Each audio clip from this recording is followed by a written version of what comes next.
A whisper passed through locked drawers, not of voices, but of secrets sharp enough to kill. In a world where war no longer thunders, but murmurs, one telegram changes everything, and the shadows stir once more. Somewhere beneath the calm of a quiet room, betrayal waits in silence, and a code meant to confess begins to unravel. Before we begin, I'd love to know, where in the world are you listening from, and what time is it for you right now? Let me know in the comments below. Let's begin the story. It was on a grey November morning in the year 1894 that I found my friend, Mr. Sherlock Holmes, in a state of uncharacteristic silence. The hearth at Baker Street crackled modestly, and the rain tapped a soft and steady rhythm against the window panes. I had poured the tea and laid out the toast, while Holmes sat motionless in his armchair, his long fingers steepled beneath his chin, and his gaze fixed somewhere just beyond the coals. The morning edition of the Times, usually the first object of his restless attention, lay unread upon the floor. I remarked upon this with mild curiosity, but Holmes offered no reply beyond the slightest narrowing of his eyes. He had not spoken a word since breakfast began, and his mood was one I had long ago learned to recognize, a mind craving a worthy diversion. The air in the room seemed to stiffen in anticipation, as if London itself were holding its breath. The knock at the door, when it came, was hurried and uncertain, not the measured tap of a gentleman, nor the blunt fist of the working class. Mrs. Hudson ushered in a figure at once curious and pitiable, a man of considerable height, wrapped in a threadbare Inverness cape, the hem of which was frayed and damp. His boots were splashed with grime, his spectacles fogged, and his face, pale beneath the gaslight, bore the haggard look of one pursued more by conscience than by men. Without a word of introduction, he removed his cap and stepped uninvited into our sitting room. He reached inside his coat and withdrew a battered envelope, yellowed with moisture and sealed in wax that had long since cracked. With a trembling hand, he extended it toward Holmes. "They know I've hidden it," he said in a rasping voice barely above a whisper, "under the old line. Tell no one." Then, with a shudder that passed through his whole frame, he staggered forward, dropped the envelope to the floor, and collapsed in a heap upon the hearthrug. Holmes was on his feet at once, kneeling beside the man and checking his pulse with swift, practiced fingers. "He's alive," Holmes muttered, "but only just. Watson, your assistants, quickly." While I busied myself with brandy and cushions for the unfortunate gentleman, Holmes retrieved the envelope from where it had landed. He examined the wax remnants, sniffed the paper, and held it briefly to the light before breaking the seal. Within were several folded sheets covered in seemingly random strings of numbers, interspersed with the names of railway stations and what appeared to be departure times. Holmes scanned them in silence, his brow furrowing. "Curious," he murmured at last. "Not a cipher I recognize. At least not one intended for amateur minds." His eyes did not leave the page. The fog outside had grown so thick it blurred even the street lamps of Baker Street into dim halos of orange, and the silence within our sitting room was interrupted only by the faint ticking of the clock and the rhythmic stir of the man's breath as he lay insensate. Holmes remained by the fire, the papers still in hand, though his eyes now stared blankly into the flames. "Well?" I ventured, unable to suppress the question. "What do you make of him?" "I make," said Holmes quietly, "a man who is afraid not of being killed, but of being silenced." "And the message?" "Railway codes, but the kind no porter ever sees. There's something here, Watson, buried not in the ground, but beneath our feet nonetheless. This may prove interesting at last." And with that, the game, though yet unnamed, had begun. Within the hour, as the fog thickened and our mysterious guest remained insensible, a boy arrived bearing a telegram. Holmes read it with a flick of the eyes, then passed it silently to me. The message was from Mycroft, brief, precise, and ominously to the point. "Augustus Merrill, Cipher Division. Missing 3 days. Sensitive clearance. Do not involve Scotland Yard. MH. So, Holmes said at last, with a curious gleam in his eye, our guest is not merely a ragged vagrant in trouble. He is a man of knowledge, of access, and of fear. He returned to the armchair, steepling his fingers once more. Mycroft's economy of words is, as ever, telling.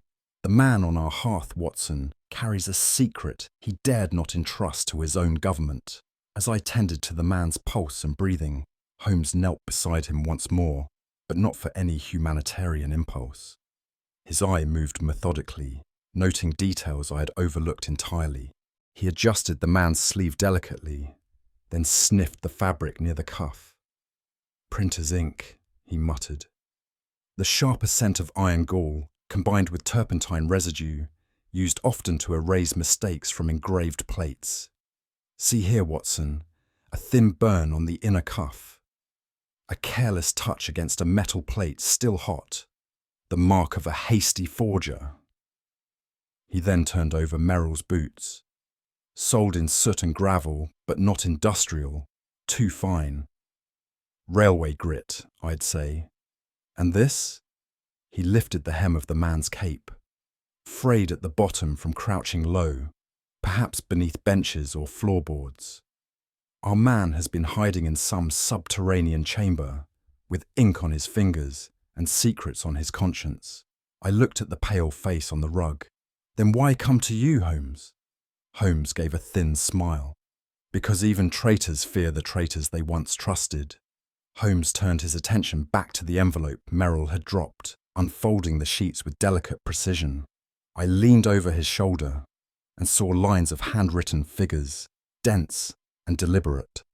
Each line consisted of numbers and abbreviated station names, broken by occasional notations that made no sense to me. What do you make of it? I asked. Holmes gave a hum that bordered on amusement. A cipher, undoubtedly, but not a simple transposition or substitution. Observe the pattern, Watson. Dates paired with train numbers, intersecting with times and platforms. These are not simply random digits.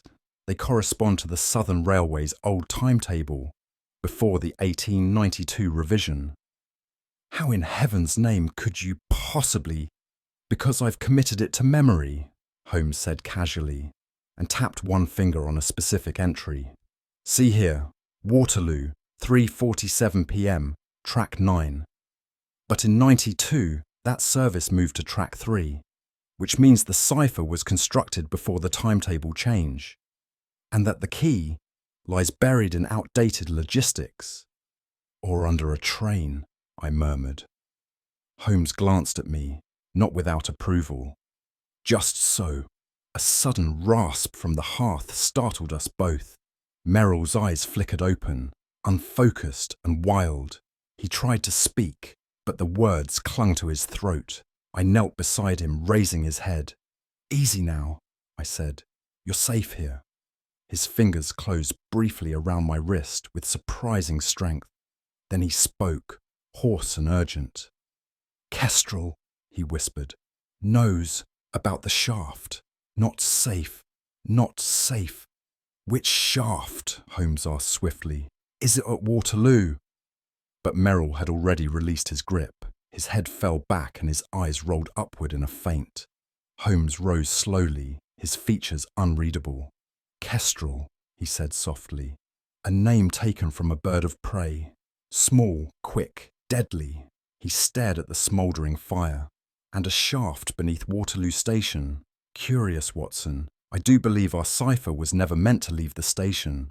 Holmes paced the length of the room once, then twice, before coming to rest by the window, where he lit a long, lean pipe. The smoke curled like grey ribbons above his head as he spoke. Let us suppose, Watson, that Merrill is not a traitor, not in the conventional sense. Suppose instead he uncovered a plot within the Foreign Office, a conspiracy to sell state secrets disguised as the railway manifests. Hidden in plain sight, I said, following his thought. Exactly. The perfect cover, innocuous train schedules, rerouted shipments, altered codes. Add to that a cipher clerk with access, a guilty conscience, and a knack for forgery. He would naturally try to alert someone, but not through official channels, hence his arrival here. And Kestrel, most likely his superior, or perhaps a rival agent. Either way, someone with a vested interest in keeping the secret buried. The reference to the lift shaft is telling. I suspect that Waterloo Station has been used not merely for transport, but for transmission of messages, documents, perhaps even persons. He exhaled slowly. It would not be the first time a railway hid a darker cargo than coal. And what now? I asked. Holmes turned to me.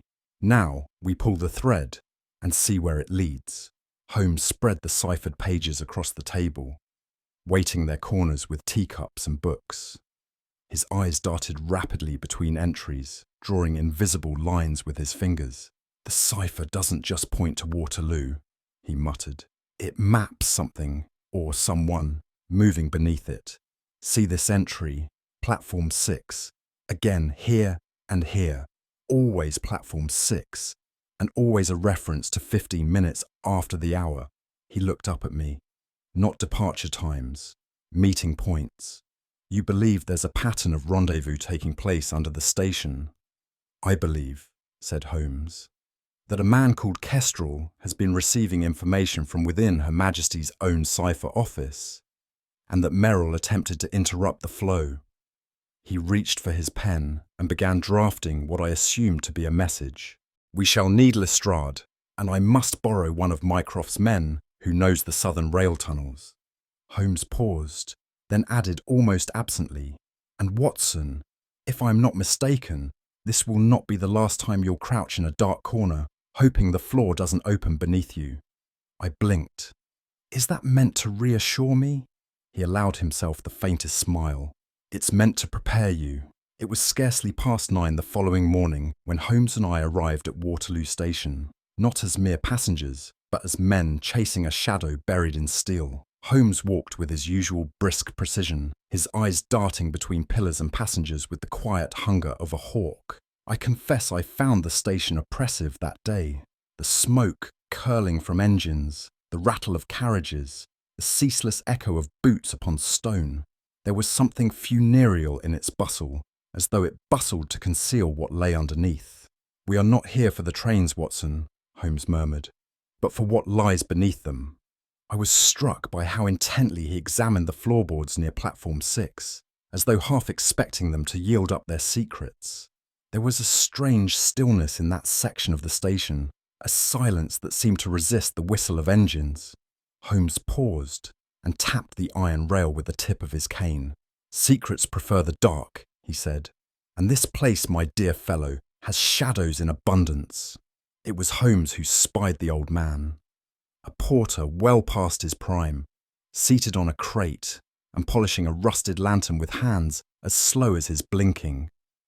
Holmes approached him with an ease that suggested familiarity, though I was certain they had never met. "Good morning," he said pleasantly. "You've seen a good many winters at this station." "Aye, sir," the man replied, voice like gravel. 29 years beneath the clocks." Holmes crouched beside him. "Tell me, 3 nights past, did you see a tall man in a cape, glasses thick as bottle bottoms?" The porter's eyes sharpened. "Him? Aye. Looked hunted, he did. Asked after the old lift shaft, he did. But that shaft's been sealed since '86, sir. Cable's rusted, and there's things you don't ask down there." "What sort of things?" I inquired. The man hesitated, then whispered. "One man went down and came up white-haired, said he heard voices that weren't his own, said it echoed back lies." Holmes stood slowly. "Lies echo louder in darkness," he said. "Thank you, my good man." It was not an hour later that Holmes re-emerged from the station's storeroom, wearing the soiled garb of a maintenance engineer. He had smeared coal about his collar and lent his posture a stoop that I had come to associate with his more manual impersonations. "Come, Watson," he said, gesturing to a narrow corridor flanked by rusted bolts and damp masonry. It is time we see what ghost this railway has kept. The descent beneath platform 6 was steep and close, the scent of oil and mould heavy in the throat. A forgotten corridor curved sharply downward, ending in a warped door half rotted by damp. Beyond it lay the substructure of the station, girders black with soot, pipes groaning above, and the echo of every footstep multiplied tenfold. "Here," Holmes whispered, holding out a scrap of paper. "Merrill's cipher notes this precise location." He knelt and ran his hand along the base of a metal wall until it clicked. A small panel slid open, revealing a hollow behind it, just large enough to hide papers or parcels. "A message pass," he said, invisible to the world above. He stood and tapped the panel shut. "They've built a post office beneath London, Watson, but instead of letters, they trade treason." As we emerged once more into the chill of the morning light, Holmes was quiet, not with doubt, but with a sort of inward calculation I had come to know well. "Have you ever watched a kestrel hunt, Watson?" he asked, his eyes fixed not on the trains, but on the office windows above. "Only in the countryside," I replied. "Why?" "They remain still, almost lazy, as if observing with indifference. But then, strike, swift and precise." He turned toward me, and his voice dropped. "I believe our man, this kestrel, works here. Not in shadow, but in plain view.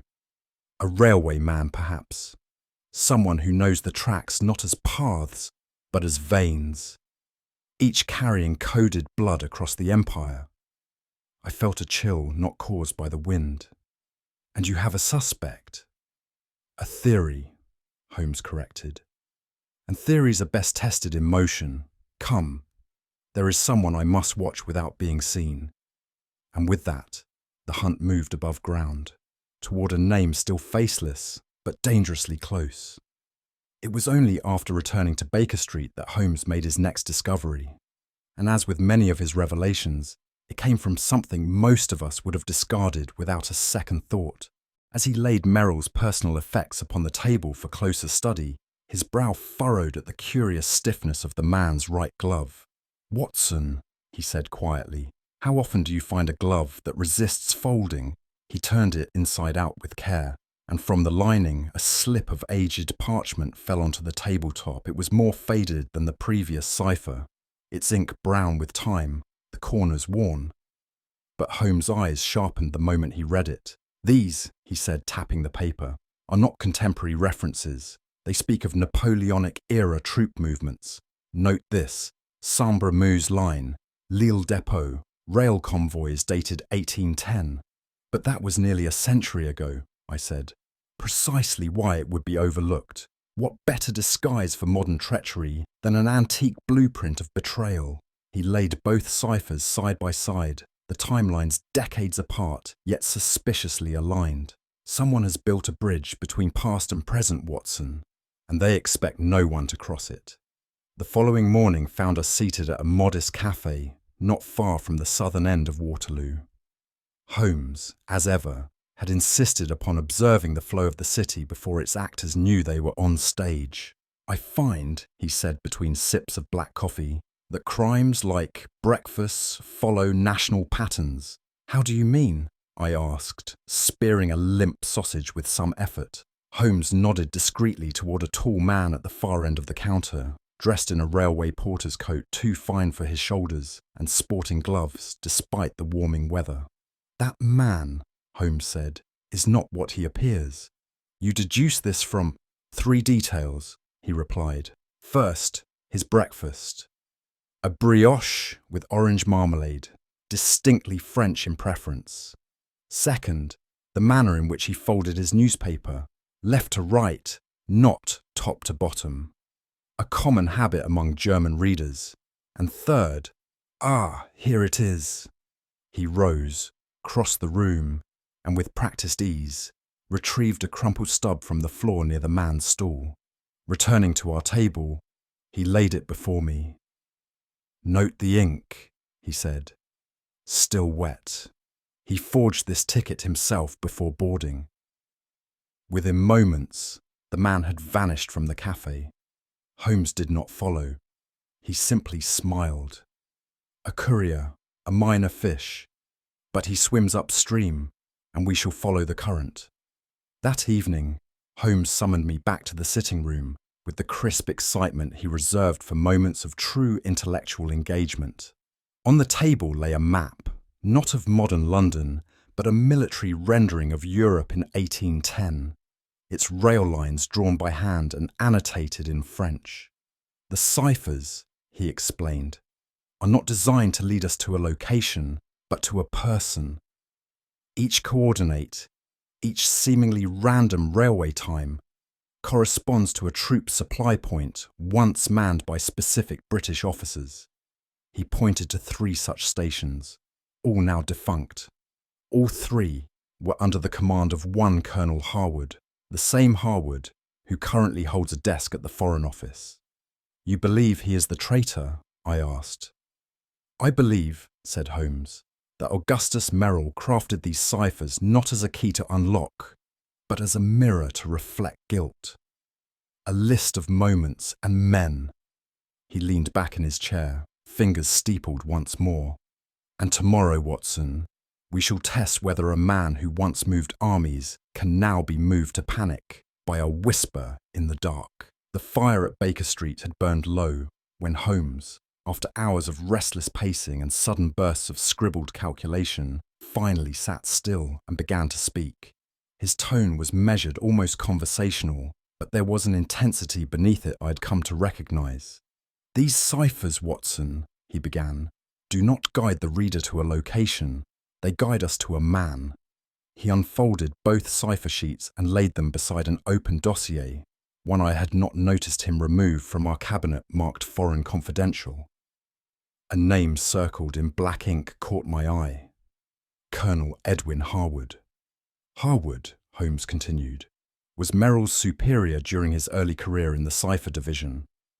A relic of the Afghan campaign, buried now in clerical obscurity. He sits at a dusty desk, but moves with the reach of a man still in the field. I leaned forward. Are you suggesting he's involved?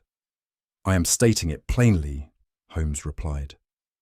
Every cipher coordinate references files once processed by Harwood's hand. It is not the cipher that betrays a location. It is Merrill's quiet attempt to expose a betrayal that goes unnoticed because it is shrouded in authority. He tapped the final line.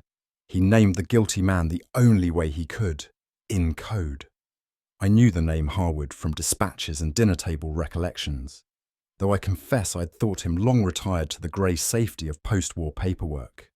Holmes, however, had made inquiries, discreet, rapid, and effective. During the second Afghan campaign, Holmes explained, Harwood sat on a subcommittee for foreign reconnaissance. Though the records are conveniently vague, it was he who received, sorted, and classified certain field communications. Messages which, curiously, never reached their intended officers. He lit his pipe and continued. Several patrols were ambushed in 1880, all of them having changed routes last minute under orders that no one admits to sending. Harwood's name appears adjacent to the original reports, but vanishes from the subsequent inquiries. I felt a chill settle into me. Are you implying those deaths were orchestrated? I imply nothing, Holmes said. I deduce a pattern. Men with secrets often conceal their past in bureaucracy. But Merrill, whether by accident or intention, unearthed what was meant to stay buried. He glanced at me, his eyes keen, and now he lies in a stupor on our hearth, having tried to speak aloud a truth whispered only in deserts and dark offices. Holmes rose and crossed to the window, where the fog had begun to dissolve into sleet. He stood there a moment, then spoke in that rare tone, half pity, half clinical, which he reserved for men whose reach exceeded their courage. Merrill was no hero, Watson, but he was not a villain either. He lived too long beside the edge and finally chose to step away, just as it crumbled beneath him. You think he meant to flee? No, Holmes replied. I think he meant to confess, but not with words, with logic. He wrote the cipher as a safeguard, A confession too clever to burn, too strange to be believed. A last chance to pass the truth into safer hands. And Kestrel, Holmes turned, intercepted him. I suspect it was not violence that silenced Merrill, but something more effective. Fear, confusion, perhaps poison in his drink. Whatever the means, he got only as far as our sitting room before his mind failed him. He gestured to the envelope on the desk. But the cipher survived him, and in that he succeeded. "Consider, Watson," Holmes said that evening as we sat reviewing our notes by lamplight. "Who in all of Waterloo possesses both access and anonymity?" "The porters," I offered. "The engineers." Holmes shook his head. "Too visible, too many hands. But the man who oversees them all, who commands the trains yet is himself seldom seen." He tapped his finger on the table with finality. "Station Master Graham." I blinked. "But he's a civil servant, isn't he? I've read his name on the schedules." "Indeed, 30 years in service. Never late, never sick, never questioned. A man of such perfection that it becomes suspicious." Holmes retrieved a slim folder. "He served in Prussia during his youth, as a clerk, changed his name in 1870, came to England on the eve of the Franco-Prussian War, perfectly timed, perfectly placed." He stood and reached for his coat. "He has worn the cloak of bureaucracy as a disguise. But no man reads the footnotes of train dispatches with such care unless he is watching for more than arrivals." "And you believe he is Kestrel?" "I believe," Holmes said, "that the man who blows the whistle at Waterloo also sends messages beneath it. And if we watch him closely, we may yet see him betray the very clock he keeps." Holmes stood before our files, like a lecturer addressing a class of one.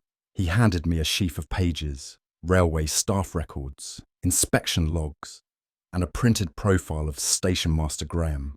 "Now, Watson," he said, "what do you see?" I skimmed the documents dutifully. An unblemished career, perfect punctuality, not a single reprimand in 30 years, commendations for efficiency. "Precisely," Holmes said, eyes twinkling. "But does that strike you as the natural record of any man?" I hesitated. "Well, no one's perfect." "Just so," he nodded. "But Graham is. That is what condemns him. Perfection, my dear Watson, is often a construction, not a quality. Look closer. Every commendation is signed by a superior who has since retired or died. Every address he has given is real, but none confirmable. A man present in the system, but never quite in the world." He tapped the final page. "This is not a record. It is a disguise." Holmes folded the file and smiled faintly. "You see, but you do not observe. That is the difference between us." And with that, I knew the mask was about to slip from Graham's face, and something far more dangerous would be revealed. The following afternoon, I found Holmes at his desk composing a telegram with the careful deliberation of a man setting a trap rather than sending a message. "To whom are you writing?" I asked. "Lestrade," he replied. "Or more precisely, to someone pretending to be Lestrade." He did not look up as his pen continued. "This telegram will never reach Scotland Yard. It will be intercepted by our friend at the station, who I suspect monitors all messages in and out of the Southern District offices." I moved closer and read the message over his shoulder. Cipher fragments recovered intact. Merrill's full confession delivered to Yard. Arrest pending. Advise secure holding. S.H. Holmes folded the note and addressed it in a public hand. "A lie, naturally. The cipher is not fully decrypted, and Merrill remains unconscious.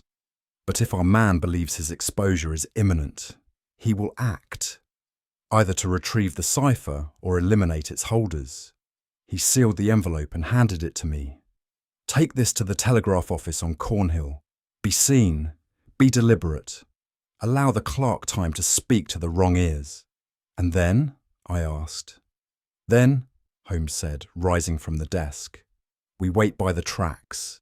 and listen for the footsteps of panic.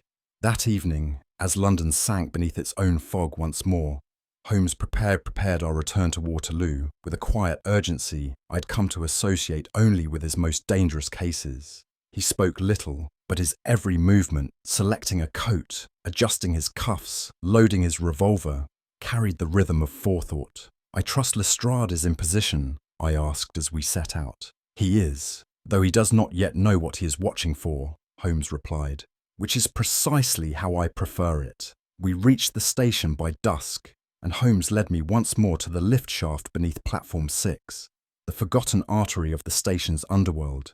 "This," he said, placing his hand against the iron door, "was never meant to be seen again. But what men bury, Watson, has a way of resurfacing, especially when it's stained with ink and treason." He turned to me, his gaze cool. "Tonight, we show Kestrel that the cipher is not his to erase, and if he comes to claim it, he may find that what lies beneath the platform is no longer silent." There was steel in his voice, and the game was now truly afoot. Holmes was never more dangerous than when he appeared most relaxed.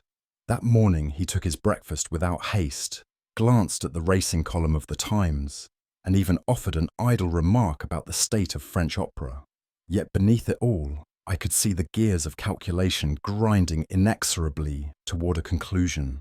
"This afternoon, Watson," he said, stirring his tea with a slowness that belied the urgency of our situation, "you shall accompany me to Waterloo Station, not as my assistant, but as my anchor."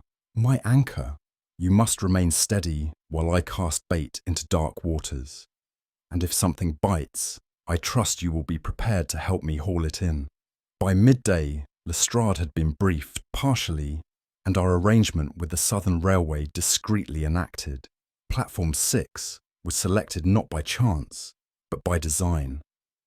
The lift shaft we had explored earlier would be the site of the confrontation, a forgotten relic now reborn as a snare.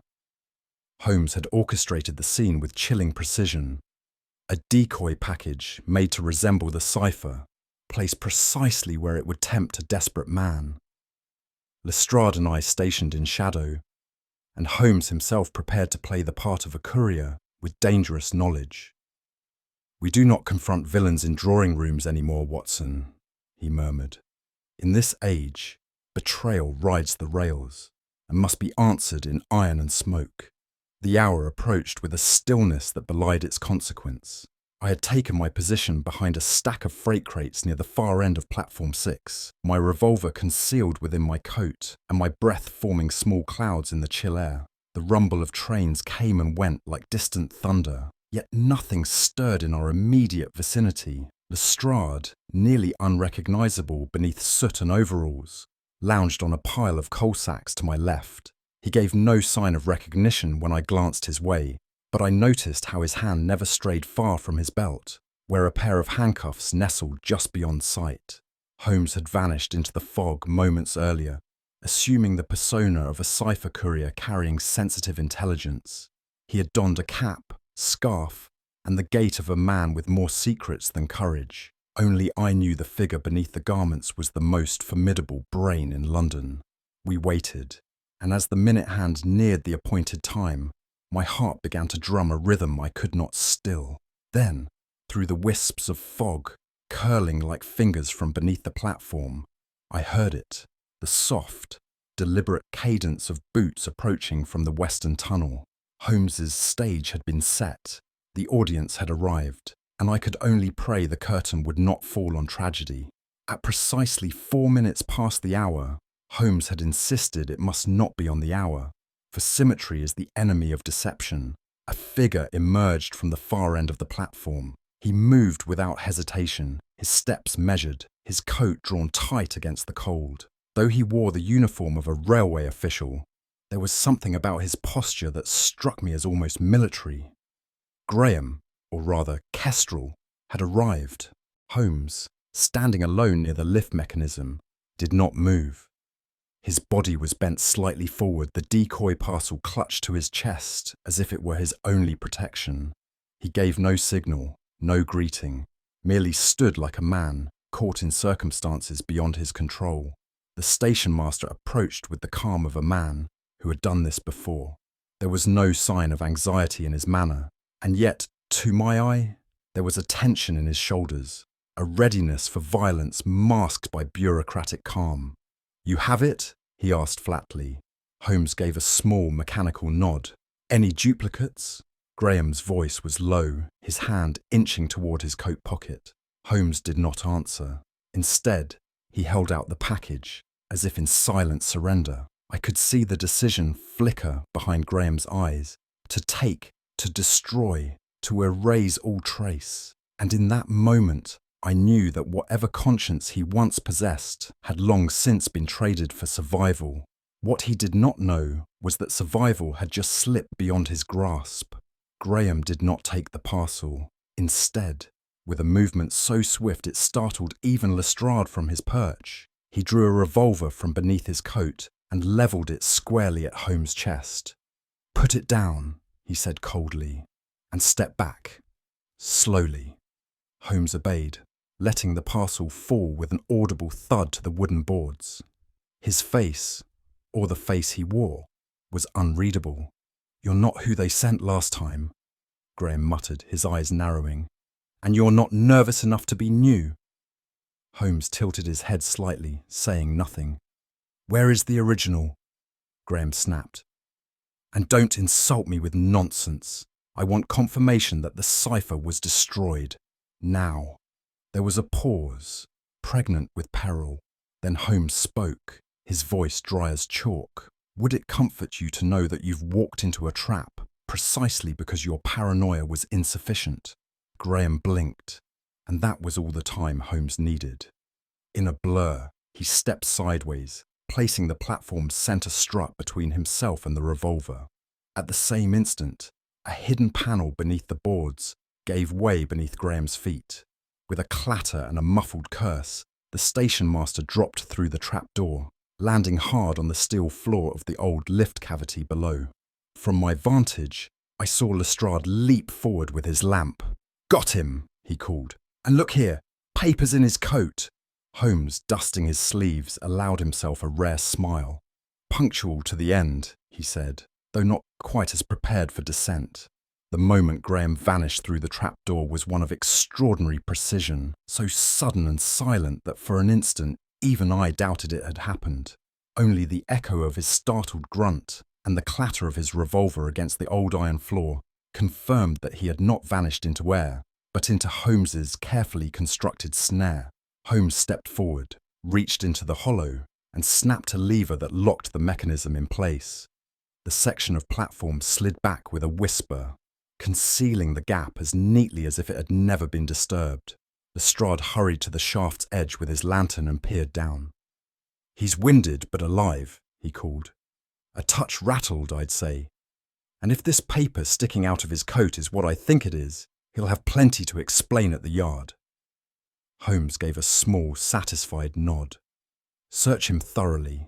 He may carry more than one secret." Then, to my astonishment, Holmes retrieved the decoy cipher, still resting where Graham had refused it, and opened the topmost sheet. "It was never meant to convince," he said, "only to provoke." I asked, "How did you time it so precisely?" "Simple," he replied. "I watched his boots. Men approaching confrontation always pause for half a heartbeat before they speak.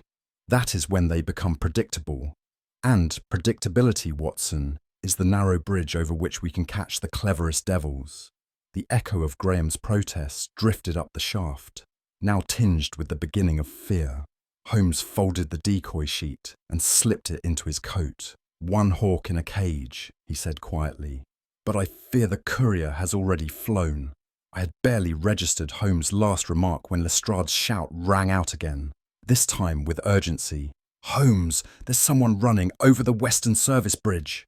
Both Holmes and I turned just in time to glimpse a figure vanish into the mist beyond the coal yards, their coat flaring behind them in motion. A flicker of lantern light caught on what might have been a satchel, slung tight against their chest. "The real courier," Holmes said grimly. I suspected Graham would not act alone.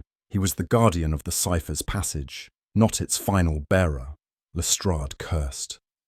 I didn't see him until the trapdoor dropped. The fog. Fog is a faithful servant to those who trade in shadows, Holmes snapped. He turned to me, his eyes keen with calculation. Did you note the height, the stride? Tall, quick, left-footed, I think. Holmes nodded. Good, and the satchel confirms it. The cipher's mate is no doubt en route to deliver the final key. If he reaches the river... He didn't finish the thought. Lestrade motioned to his men. Shall I have the station locked down? Holmes was already moving. No. Too late. We must follow the route he would take, not the one we would block. He's heading for a vessel, Watson, one that does not ask questions and leaves with the tide. I felt my stomach turn. The docks? The Wapping docks, Holmes replied. And if we're fortunate, the fog hasn't helped him disappear entirely. I had seen Holmes in many moods, amused, irritated, contemplative, but it was rare indeed to witness him betrayed by emotion. Yet as he stood upon the edge of platform 6, his jaw tight, his cane forgotten in one hand, he muttered something low and coarse beneath his breath. A word I shall not repeat here, but one which betrayed the depth of his frustration. That man should never have slipped our net, he said bitterly. All the deduction in the world is for naught when the quarry vanishes in steam and fog. What now? I asked, already adjusting my coat for the cold. We run, he said flatly, and we run hard. We made for the carriage waiting on the edge of the station. Holmes barked instructions to the driver with uncharacteristic sharpness, and as we lurched into motion, he turned to me with the narrowed eyes of a man calculating every second lost. He'll make for the docks, but not openly. The couriers who trade in secrets use old paths. The service alleys through Bermondsey, the coal tunnels near Shadwell, the dry alleys along the wharves. I'll wager you a sovereign he boards at Wapping by 7:30. And what if he doesn't? Then I will admit, Holmes said darkly, that the man outplayed me. That, I confess, unsettled me more than the man's escape. The horse galloped on through the narrow streets, the air thick with smoke and the scent of impending rain. Holmes leaned forward, fingers drumming against his thigh. There is one chance, he muttered. One vessel moored under diplomatic cover.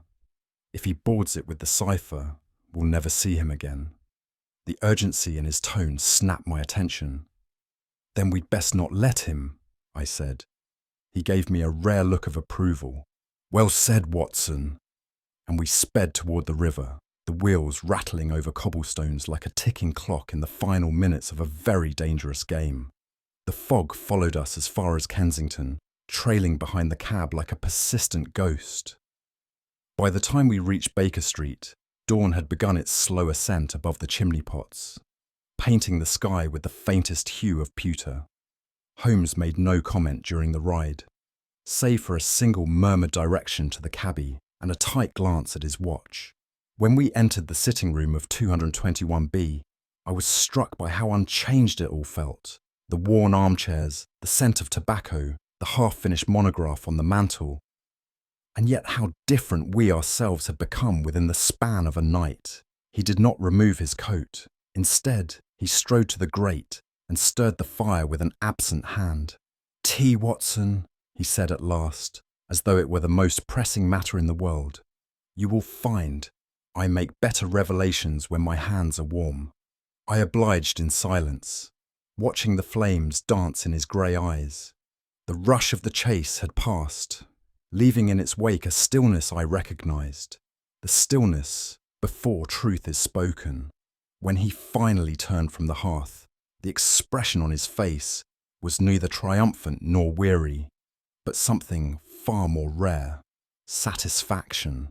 "I have long said," Holmes began, sipping his tea with deliberate calm, "that the cleverest secrets are not locked away. They are left in plain view, too tedious for the ambitious and too strange for the ordinary."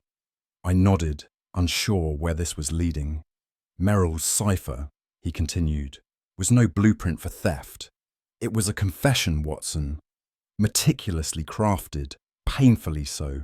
The man knew he was dying. He suspected his sudden retirement had less to do with his health and more to do with what he had stumbled upon in the archives. You mean he left the cipher as a message? As a reckoning, Holmes said. Every page was structured not to obscure, but to reveal. If one looked at it sideways, the symbols mimicked the structure of stolen cipher pads, yes, but their true brilliance lay in their banality. Merrill did not encode data. He referenced it. Referenced? Dates. Case numbers. Storage codes from the Foreign Office's internal archive system. He disguised facts beneath the illusion of enigma. What passed as an unsolved cipher was, in reality, an index of duplicity, connecting key files with the names of men who had sold information under the cover of diplomacy. I set down my cup. So the theft was a fiction. The real danger lay in the exposure of past crimes. Holmes gave a rare smile. Exactly. Graham and Harwood knew the cipher could link them to their darkest dealings, and so they sought to discredit it, or destroy it altogether. And the reason they panicked now? Because someone, likely Merrill's daughter, began to suspect, and in their haste to cover the past, they exposed themselves entirely. Holmes reached into the inner pocket of his coat and withdrew the cipher, still bound by the same ribbon we had seen in the girl's trembling hands. He unrolled it slowly, and as his long fingers danced across the columns of ink, he spoke as one deciphering a ledger of ghosts. "Column B," he said, tapping the page. "These are not coordinates in the cartographic sense. They are references to shelf positions in the Whitehall record vaults.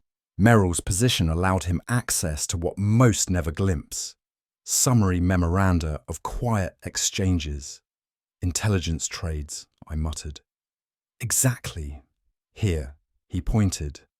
Case A12-191 refers to the February cables of '93, the year Harwood served in Vienna, and a critical series of diplomatic betrayals occurred regarding Baltic trade corridors.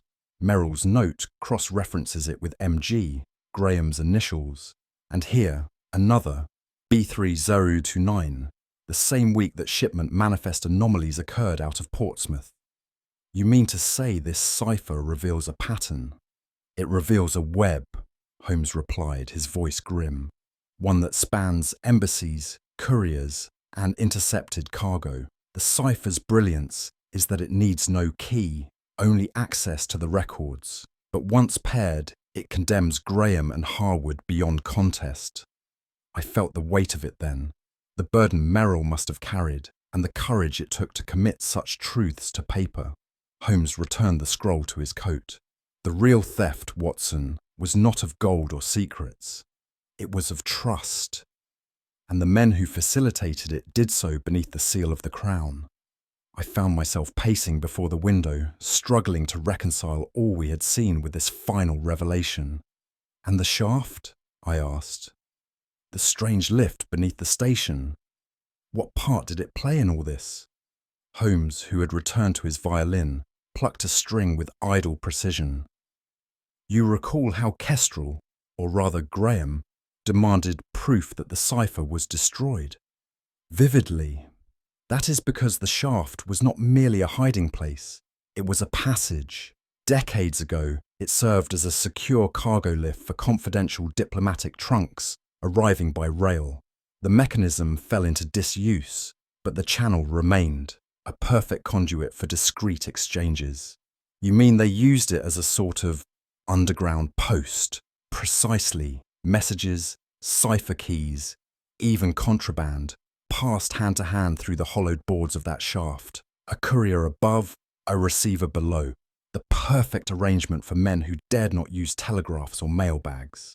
And Mycroft, he suspected something years ago, but lacked the evidence. Merrill's cipher was the final missing piece." Holmes laid down the bow. "In the end, Watson, even the steel bones of our great city cannot conceal treachery forever. It rusts. And the rust, given time, reveals the bolt that holds the false wall in place." He leaned back. "Now," he added, "if you would be so good, Perhaps another cup of tea before I composed my letter to Mycroft. Holmes had withdrawn once more to his desk, the cipher unrolled before him like a sheet of music, and his gaze travelling the lines with a violinist's familiarity. I had assumed we had unearthed all it had to offer, but I ought to have known better. "There is one line more," he murmured, his finger tracing a faint ink mark that ran along the fold of the parchment, almost imperceptible to the casual eye. "A postscript?" I asked. He smiled faintly. "A warning." He read aloud in a low, clear voice. "Trust not the bearer of this letter. He smiles with English teeth, but speaks with a Russian tongue." A silence followed. I could hear the faint tick of the mantel clock, as though it too waited to comprehend the import of what had just been spoken. "Graham," I said slowly, "delivered the cipher himself." "Indeed," Holmes replied, leaning back, "and you may recall how unusually keen he was to reclaim it once the daughter retrieved it. But why such a poetic phrase?" Holmes regarded me with that amused expression which always heralded some deeper insight. "Because Merrill was dying, Watson, and in dying he allowed himself one final indulgence, to warn, not just to record. He trusted no channel but his own cipher, and even then, he laced it with thorns." The fire gave a slight pop. Holmes tapped the page. English on the outside, Russian underneath. A traitor twice dressed. It was not the first time I had felt both admiration and irritation in equal measure, but seldom had the balance tipped so suddenly from the one to the other. "You might have said something, Holmes," I muttered, taking up my cooled tea and finding no comfort in its blandness. "You had the scent of this from the beginning." Holmes did not look up from the cipher, but I saw the corner of his mouth twitch. "I had suspicions," he said mildly. "Certainty is a luxury we must often do without until the curtain falls." I set the cup down with perhaps more force than was necessary. "Still, it would not have endangered your process to offer me the courtesy of a clue." "My dear Watson," he said, finally looking at me, "I did offer you clues. Every one of them. I merely refrained from providing the answers." I shook my head. "You led me through shadows while you already stood in the sun." "Untrue," he said. "I stood beside you. I simply looked where the light fell first." There was a pause, and then he added, not unkindly, "You saw the cipher as puzzle. I saw it as grief. That difference, I fear, is what separated us." I could not help but smile, though my frustration lingered. "You delight in obscurity," I said. "I delight in resolution," he corrected gently. "Obscurity is only the path I must walk to reach it." I could not stay annoyed long, for Holmes' face, now illuminated by the first honest light of morning, bore the unmistakable imprint of something deeper than pride.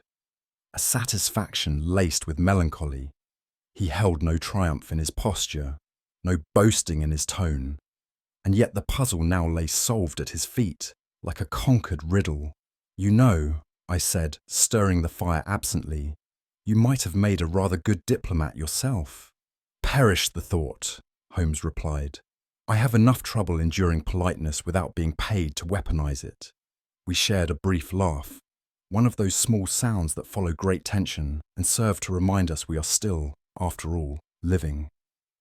Holmes rose and moved to the bookshelf. He drew down a volume at random, but did not open it.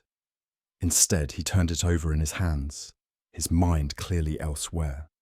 "The most galling thing," he said at last, "is how very little will come of it." "Come of it," I repeated. "Diplomatic immunity," he said quietly. "Neither Graham nor Harwood will face the law in any recognizable form. At best, they will be recalled. At worst, reassigned. But the truth is known. To a few, perhaps that is enough." I studied him then, this strange man I had followed through fog, flame, and treachery, and I could not help but wonder whether the cost of seeing so clearly was sometimes too dear. "What will you do now?" I asked. He shrugged, an oddly human gesture from so precise a machine. "Compose a letter to Mycroft. decline the inevitable dinner invitation, perhaps take up the Stradivarius again. The strings have sulked in my absence. A pause followed, and then he smiled, not broadly, but with that familiar inward amusement. You forget, Watson. The satisfaction lies not in justice served, but in truth unveiled. That, at least, I may still claim. And with that, he resumed his seat, pulled the bow across the strings, and summoned from the silence a tune so delicate and strange that it seemed to speak in the very cipher of the soul. There are nights when the case ends, the culprit is named, the motives explained, and justice, however imperfectly, has had its measure. And yet, one feels no victory, only the slow turn of a key in a deeper lock, behind which darker things remain untouched. That evening, as we sat by the hearth with glasses of brandy in hand, I found my thoughts not upon the cipher, nor Graham, nor even poor Merrill, but on the quiet war that rages beneath the surface of our empire, a war not of bayonets or bullets, but of paper trails, whispered names, and shadows long and cold. Holmes, I said, swirling the amber liquid, I sometimes fear we are no longer soldiers of crime, but witnesses to something more insidious. He said nothing, but I sensed his agreement in the stillness that followed. We had once chased murderers through alleyways and hunted rogues across moors. Now we unmasked diplomats and decrypted whispered betrayals, and I could not help but feel that these new battles left no heroes behind, only ghosts that never quite spoke aloud. I sipped my drink and watched the flames fade. Sabres had once clashed in daylight. Now secrets struck in silence. From his chair by the window, Holmes took up the violin. There was no ceremony in it, no dramatic flourish, as I had seen on occasion after some especially grand revelation. Only a quiet bow drawn across the strings, releasing a low and haunting tune that neither celebrated nor mourned. It was, I thought, the sound of unresolved thoughts, of truths revealed too late, and lies too deeply buried to ever quite unearth. He played without haste, his eyes half lowered, the instrument cradled like an old confidant. And then, with a pause between phrases, he spoke, not to me, perhaps not to anyone. We used to fear the thunder of cannons, he said softly. Now we should fear the silence of locked drawers. I said nothing. I had long learned that such moments required no reply. They were Holmes' way of letting the mind breathe, as others might exhale a sigh or close their eyes. The tune drifted again, slightly altered, as if reflecting the shift in the fire's light. There would be no applause, no medals pinned, no names remembered. Only that soft melody, and the man who played it without pride, without regret, only with truth. The fire had grown lazy by then, its embers sighing into ash. Holmes's bow fell silent, and I thought the evening might finally yield to peace. But then came a knock at the parlour door. Mrs. Hudson entered, her face bearing that familiar expression of cautious curiosity she reserved for Holmes' affairs. She held out a thin envelope, yellowed, official, unmistakable. "A telegram, sir," she said, "from your brother." Holmes accepted it with one long pale finger, opened it, and read without comment. After a moment, he passed it to me. There were only 7 words. Another puzzle. Urgent. Waterloo again. Come armed. I looked up sharply. Holmes had already resumed his seat, his expression unreadable. "Do we ever truly finish?" I asked. He did not answer, but in the quiet that followed, I heard the strings being tuned again. Holmes plucked a single note from the violin, a minor chord that hung in the air like the last word of an unfinished sentence. "Then the game," he murmured, "is still afoot, Watson." There was no smile, no gleam in the eye, only that steady calm that comes from recognizing the inevitable turn of the wheel. Outside, London slumbered, unaware that its safety rested not in battalions or treaties, but in the ceaseless eyes of men like Holmes. and perhaps in the ink of ciphers too cleverly composed to be noticed. I placed the telegram gently upon the table and stood. "Shall I pack your revolver?" Holmes raised one eyebrow, his bow pausing in mid-air. "My dear fellow," he said, "I never unpacked it." And so it was that we prepared once more, not for war in the trenches, but for battle in the corridors and railways and private clubs where empires are quietly bled. The shadows, it seemed, had no curfew. As we sat once more before the hearth at Baker Street, the flicker of firelight dancing over Holmes' sharp profile, I ventured, "You never truly believed the cipher was about money, did you?" Holmes exhaled a thin stream of smoke from his pipe. "Money is a vulgar motivator, Watson. No, this was never about theft. It was about allegiance. A man may hide his sins, but never the pattern of his betrayals." He paused, then added more quietly, "It is always the smallest detail, a word misplaced, a silence too long, that unmasks a traitor. Espionage does not shout, it whispers." "What do you think revealed the truth first? The cipher's odd phrasing, the missing courier, or the fireless telegram at the end? Share your thoughts in the comments below. I'd love to know what gave it away for you.